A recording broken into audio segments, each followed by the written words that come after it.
In the freezing streets of New York, a young man walked with holes in his shoes. No money, no connections, and no future.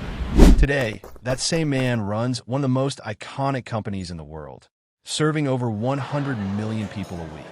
But what happened in between will shock you. Howard Schultz was born in 1953 in Brooklyn, New York, in the housing projects. His family was poor.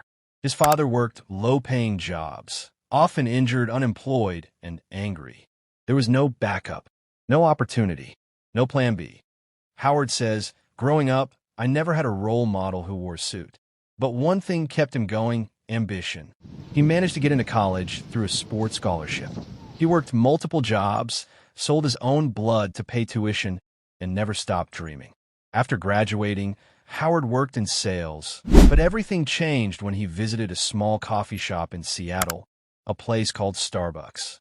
It wasn't just coffee. It was an experience, a moment of calm, community. Howard didn't just see coffee. He saw potential.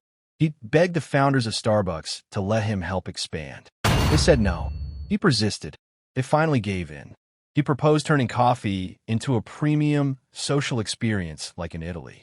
They still said no. So Howard took a leap. He left the company and tried to raise money to start his own version of Starbucks. And guess what? He got rejected 242 times. 242 investors said, "No one will ever pay $3 for a cup of coffee." But number 243 said yes. With that one yes, Howard opened Il Giornale, his vision of a European-style coffee bar. It exploded in popularity. Eventually, he bought Starbucks from the original owners. Yes, the company that once rejected him thought he owned it. And then, he built an empire. Starbucks went from 6 stores to 30,000 plus locations across 80 plus countries. It created over 1 million jobs. It became a global symbol. Howard Schultz wasn't just selling coffee. He was selling belief, comfort, a space between home and work. He was creating culture. He believed in something simple. Success is best when it's shared. Starbucks was one of the first major employers in the U.S. to offer full health benefits to part-time workers.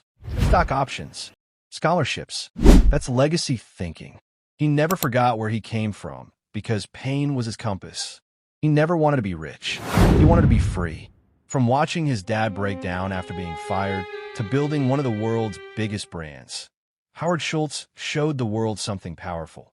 It's not about where you start. It's about what you believe in when no one else does. Inspired by this story? Then subscribe right now, because every week we uncover the hidden truth behind the world's most powerful success journeys. Comment below, what would you build if no one doubted you? Like, share, and never stop believing.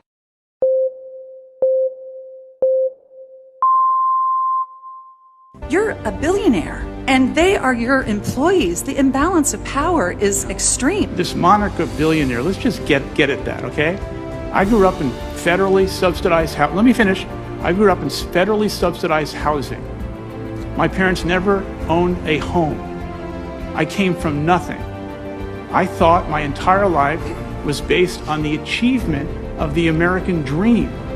Yes, I have billions of dollars. I earned it. No one gave it to me.